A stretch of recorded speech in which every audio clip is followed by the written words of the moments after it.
अब के पढ्ने हो आज अब अब हामी के पढ्छौं भन्दाखेरि अब अघिको एकचोटी सर रिभिजन गरौँ बेसिक राउटर सेक्युरिटी र बेसिक स्विच सेक्युरिटी चाहिँ अब हामी गर्छौं र यसको लागि हामी प्याकेट ट्रेसर खोल्छौं यसको प्याकेट ट्रेसर है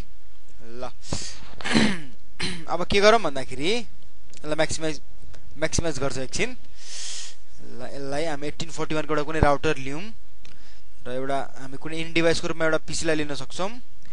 र इनर पीसी एउटा अर्को एउटा डिभाइस राखौं जसलाई स्विच भन्छौं हामी र राउटरबाट स्विच सम्म कनेक्सनको लागि स्ट्रेट केबलको युज गरौँ फास्ट इथरनेट 0/0 देखि स्विचको फास्ट इथरनेट 0/1 सम्म कनेक्सन गरौँ र स्विचको 0/2 देखि पीसी को 0/1 तक केही छैन जस फास्ट इथरनेटमा कनेक्सन गरौँ है ल हाम्रो कनेक्सन सेटअप भयो अब राउटरमा गएर फास्ट इथरनेटमा आईपी सेट गरौँ र के एसेन्शियल चीजहरु हामी कन्फिगर गरौँ सो दैट हामीले चाहिँ कम्प्युटरबाट टेलनेट गरेर राउटरको सबै कन्फिगरेसनहरु मिलाउन सकौं ठीक छ ल हामी राउटर 0 मा जान्छौं हामी CLI मोडमा गयौं CLI मोडमा गएर continue with the configuration dialog भनेर सोध्यो यो डायलग किन आउँछ रे continue with the configuration dialog किन आउँछ किनभने त्यो उले हामीलाई सोच्न खोजेको कि सर हैन हामी कन्टिन्यू गर्ने कि नगर्ने भनेर हैन किन भन्दाखेरि कन्टिन्यू विथ इनी कन्फिगरेसन डायलग किन सोध्यो भन्दाखेरि यदि एनबी र्याम मा हैन यदि राउटरको एनबी र्याम मा कुनै पनि कन्फिगरेसन फाइल छैन भने यो डायलग सोध्ने हो के जस्तै मैले यहाँ केही कन्फिगरेसन लेखे WR गरेर सेभ गरे एनबी र्याम मा भने अर्कोचोटी मैले राउटर बुट गरे भने त्यो यो डायलग आउँदैन के यो डायलग आउनुको मेन कारण के हो एनबी र्याम मा कुनै पनि कन्फिगरेसन फाइल नभएर हो र यस्तो केसमा जहिले पनि हामीले यसलाई नो नै गर्नुपर्छ नो को लागि नो लेख्नु पर्दैन यन लेख्दा सिम्पली भइहाल्छ ल हैन ल अब फर्स्टमा के गरौँ हामीले यसलाई हाम्रो फास्ट इथरनेटमा आईपी एड्रेस हाल्नु पर्यो ल म सो कमान्ड हेर्छु यहाँ गएर सो IPINTBR गर्दाखेरि मैले मेरो इन्टरफेसहरुको स्ट्याटस देखे यदि मलाई चाहिँ यहाँ नभएर अन्तै मोडमा सो कमान्ड युज गर्नु पर्यो भने जस्तो फर एक्जाम्पल ग्लोबल कन्फिगरेसन मोडमै सो कमान्ड एक्जिक्युट गर्नु पर्यो भने अगाडि डु लगाउने जस्तै do so IPINTBR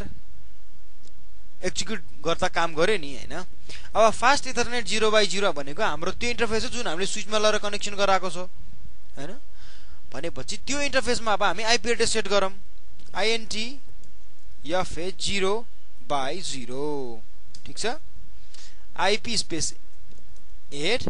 192.168.1.150 subnet mask is 255.255.255.0 ठीक छ र आईपी एड्रेस हानेपछि जहिले पनि हामीले नो शॉर्ट कमान्ड हाल्न नभुल्ने र हामीले नो शॉर्ट कमान्ड पनि हाल्यौं है यसलाई चाहिँ क्लोज गर्दिन्छु म हैन र एक्टिभेट भयो अब यसलाई टेलनेट गर्नको लागि चाहिँ अब के रिक्वायरमेन्ट छ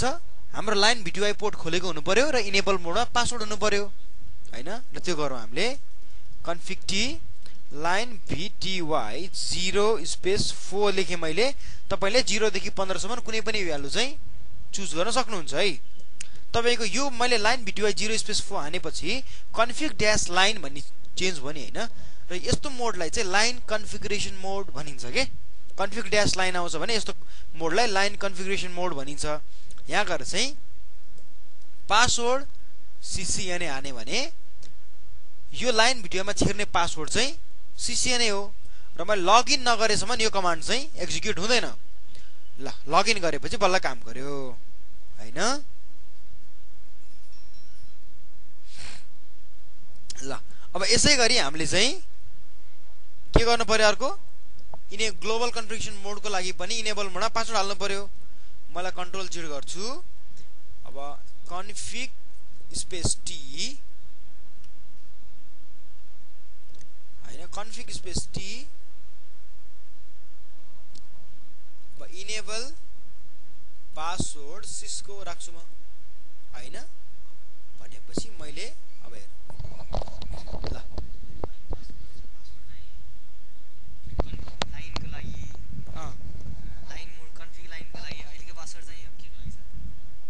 लागि भनेर म एकछिनमा तपाईले देखाइहाल्छु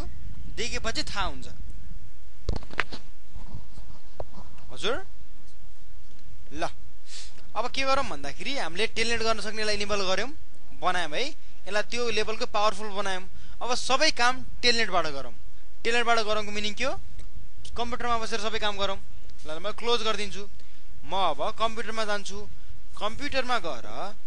मैले चाहिँ डेस्कटप भित्र गएर आईपी कन्फिगरेसनमा एउटा आईपी एड्रेस सेट गर्छु यसरी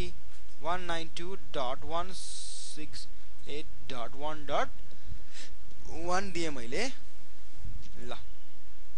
आईपी एड्रेस हाले अब मैले ल टेलनेट गर्नको लागि कमान्ड प्रम्पटमा गएर कुन कमान्ड हामी युज गर्छु टेलनेट 192.168.1.1 कहाँ टेलनेट गर्ने राउटरको फास्ट इथरनेट भित्र छिर्नु पर्यो हामीले ल इन्टर गर्छु मैले पासवर्ड के थियो हाम्रो छिर्नलाई CCNA ल छिर्यो EN CISCOE यहाँ सोधेको पासवर्ड हो के त्यो भनेको कुरो बुझ्नु नि एकैछिन ल मेरो फोन आयो हेलो हेलो हेलो हजुर हेलो ल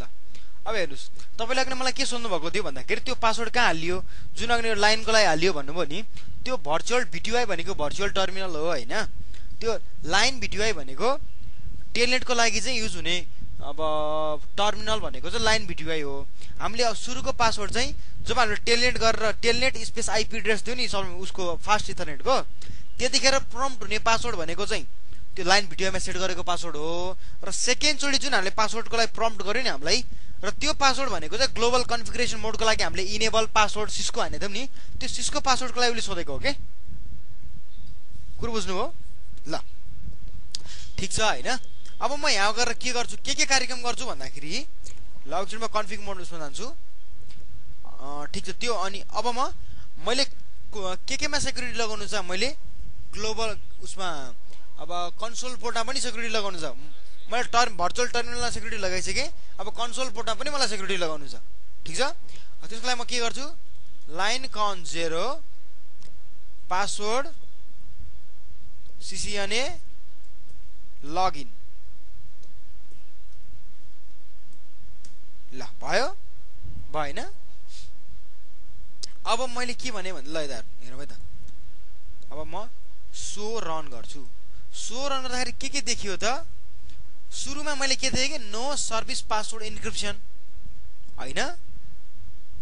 ल त्यो भन्दा नि पहिला अर्को चीज हेरौँ इनेबल पासवर्ड सिस्को यसले के मिनिङ दियो तपाईले इनेबल मोडको लागि चाहिँ पासवर्ड सिस्को हाल्नु भएछ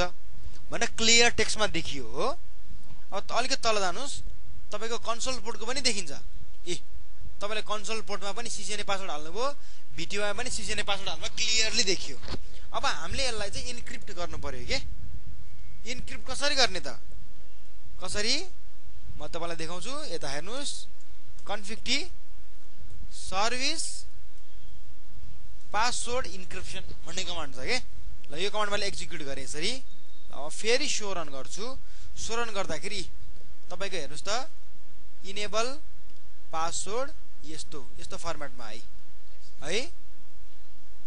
यो टाइप 7 पासवर्ड हो र यो टाइप 7 पासवर्ड चाहिँ अलि एउटा राम्रो ह्याकिङ सफ्टवेयर भयो भने इजिली ह्याक हुन्छ के टाइप 7 को तर हामीले चाहिँ अहिले ह्याक गर्नेतिर नलागौं टाइप हाम्रो सिस्कोले सपोर्ट गर्ने दुई प्रकारको पासवर्ड स्किम छ के तपाईको टाइप 7 र टाइप 5 हैन जुन हामीले देख्यौं नि यो भनेको तपाईको टाइप 7 हो हैन अब के गर्ने भन्दाखेरि अब टाइप 5 पासवर्ड पनि राख्नु पर्यो सिस्कोले टाइप 5 पासवर्ड कहाँनेरि सपोर्ट गर्छ म देखाउँछु ल त्यसको लागि चाहिँ कन्फिग स्पेस टी इनेबल यस इनेबल सिक्रेट मैले मेरो नाम राख्छु है त ल इनेबल सिक्रेट गर्नेछ भनेर राखेँ ल मैले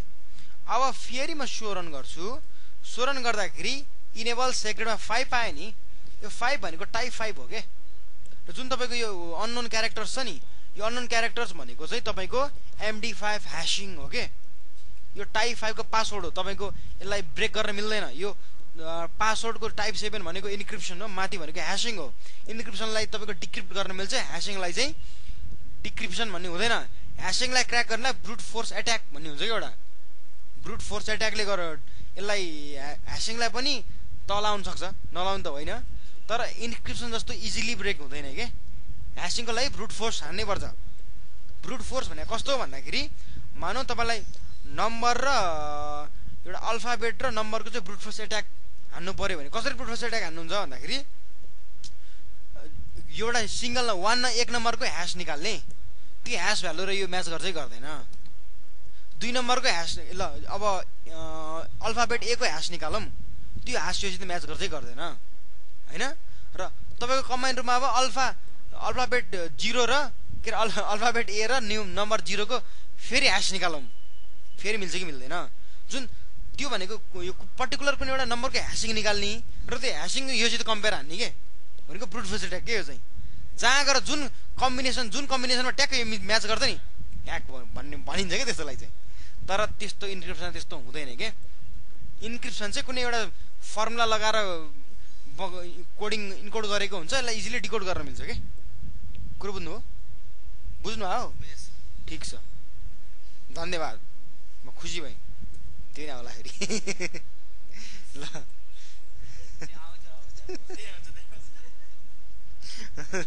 त्यस्तो फिल्टर गर्दै हुन्थ्यो नि यसले ल है त। अब हामीले त्यति नर्मल गऱ्यो होइन। अब म कन्सोलको लागि चेक गर्न त हाम्रो मिल्दैन। अब कन्सोलको लागि म के गर्छु, एकचोटि डाइरेक्ट यहीँ जान्छु है त, राउटरमा गएर म एकचोटि, ल म राउटरमै जान्छु। राउटरमा गएर म तपाईँको एक्जिट गर्छु, सोधे पासवर्ड अब सुरुमै। ल यो भनेको हाम्रो के हो,